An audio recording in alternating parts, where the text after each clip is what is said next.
Kings party করার চেষ্টা করছিল, মনে আছে আমাদের? ক্ষমতায় থেকে দল করবে, মানুষ তো সেটা নেয়নি, নিয়েছে কি?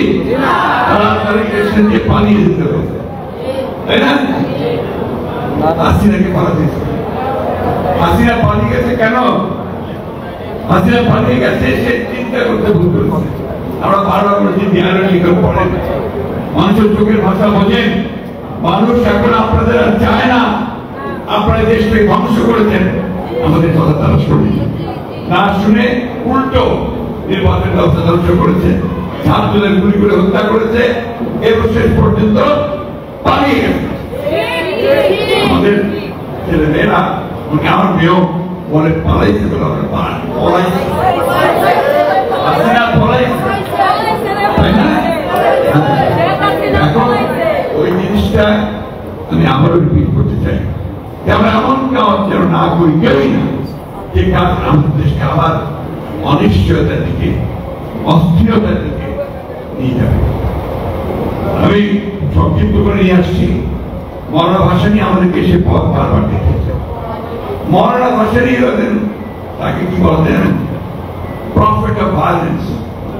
টাইম পত্রিকাতে যখন আপনার আন্দোলন চলছে, প্রচন্ড আন্দোলন, সেই সময় টাইম ছবিতে, প্রচ্ছদ ছবিতে মৌলানা ভাসানী হাত করে ছবি বেরোনো, তার নিচে প্রফেট অফ ভায়োলেন্স। মৌলানা ভাসানী শেখ মুজিবুর রহমানের লোকেরা তো অনেক কিছু দাবি করে, তাই না?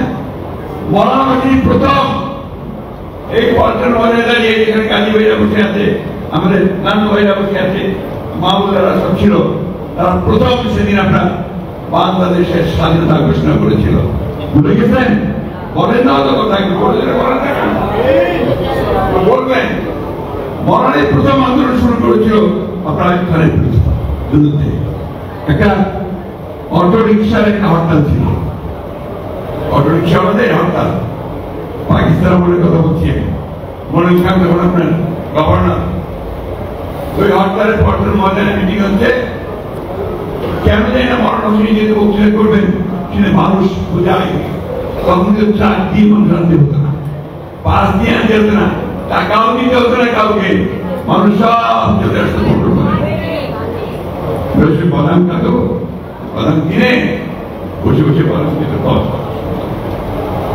এই মৌলানা ভাসানী সেই দিন সেই পল্টনে দাঁড়িয়ে বক্তৃতা করে এসে বললেন, এখন আর কোনো পথ নাই, ওই বঙ্গভবনে ঘেরাও করো। বঙ্গবন্ধু তারা প্রেসিডেন্ট ঘেরাও। বিশ্বাস করবেন না আপনারা, ওই মিটিং থেকে ঘেরাও হয়ে গেল, গুলি হলো, মারা গেল। তারপর দিন হরতাল, তারপর দিন হরতাল, আবার সেই পল্টনে দাঁড়িয়ে মৌলানা ভাসানী ঘোষণা দিলেন, এখন সমস্ত থানা ঘেরাও, সারা বাংলা পাকিস্তানে। এইভাবে আন্দোলন চূড়ান্ত পর্যায়ে গিয়ে উঠল। সেই মৌলানা ভাসানী আরেকটি কথা, যখন আন্দোলন চূড়ান্ত পর্যায়ে এসেছেন, তখন শেখ মুজিব কারাগারে, জেলের মধ্যে পল্টন ময়দানে মিটিং হচ্ছে। ওই সময় একজন একটা গুলিবিদ্ধ লাশ নিয়ে আসলো মিটিং এর মধ্যে, তিনি ওই লাশটাকে করে তুললেন, তুলে বলে আর কোনো কথা নয়, এখন চলে যেতে হবে, ভায়োলেন্স, ভায়োলেন্স, ভায়োলেন্স। এই আগুন মনে আছে আপনাদের? কি দুবাই মনে আছে? ঢাকা সব আগুন যে উঠল, 3 দিনের মধ্যে আরেকটাকে বলতে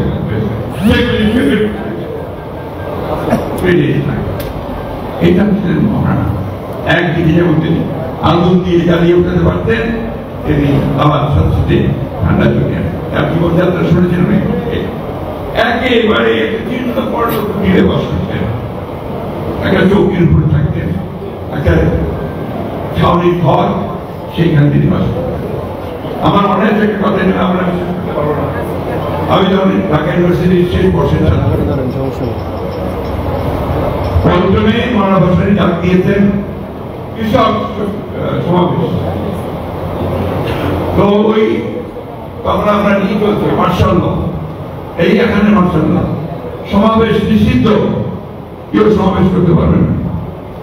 উনি তো ডেকে দিয়েছেন কৃষক সমাবেশ, সারা দেশ থেকে লাঠি হাতে লাল টুপি পরে আমরা সব আসতে শুরু করেছি। লক্ষ লক্ষ মানুষ আপনার একটা সন্তোষ, সেই সন্তোষ ইউনিভার্সিটির সমস্ত মাঠ বোঝাই তাকে বুঝে হয়ে গেছে। যখন মিটিং পাকিস্তান থেকে এসছে আপনার ইফতেখার আহমেদ, মিয়া ইফতেখার, শবনম গাজারা, সমস্ত বিরাট নেতা সমস্ত তারা এসছে ওখানে। তো ওই সময় আপনাকে গাড়ি ঢুকলো, ঢুকে মৌলানা ওই পর্ণকুটিতে গেল। তিনি ছিলেন তৎকালীন পাকিস্তানের NSI প্রধান সফদর সাহেব। তিনি এসে ওনার সামনে ওই পার্টি বিছানো থাকতো চৌকির নিচে, ওই পার্টিতে তিনি বসলেন। ওনার তখন কি সফদর, কেমন আসছো? তো সে ওনার পায়ে হাত দিয়ে সালাম করলো আগে। তারপরে হুজুর আমার চাকরিটা পাচ্ছেন। কি কি হয়েছে? আপনি যে প্রকাশ্যে যে সভা করতেছেন, আমার তো চাকরি চলে যাবে, প্রকাশ্য সভা সমিতি বন্ধ। না, তোমার চাকরি যাকে আমি চাই না, তুমি এক কাজ করো, কি করতে পারো? অন্তত সামনে কিছু সামিয়ানা দিয়ে দেন। ওনারা সব কর্মীদেরকে বললেন যে সামনে তো করোনা সামিয়ানা লাগিয়ে দাও। হাজার হাজার লোক পাকিস্তানের নেতারা বললেন, বিশেষ করে শবনম গাজারা, আমার এখন মনে আছে, যে ইনকিলাব আয়েগি, বিপ্লব আসবে, আগে ও আয়েগি তো মরণের সাথে আয়েগি। ও আসবে, যদি আসে সে মরণের সাথে আসবে। এই ছিলেন মরণের সাথে। আমরা কি করে তাকে বলবো? আমাদের সমস্ত অস্তিত্ব জড়িত করুন। মরণের যখন অসুস্থ মেডিকেল কলেজে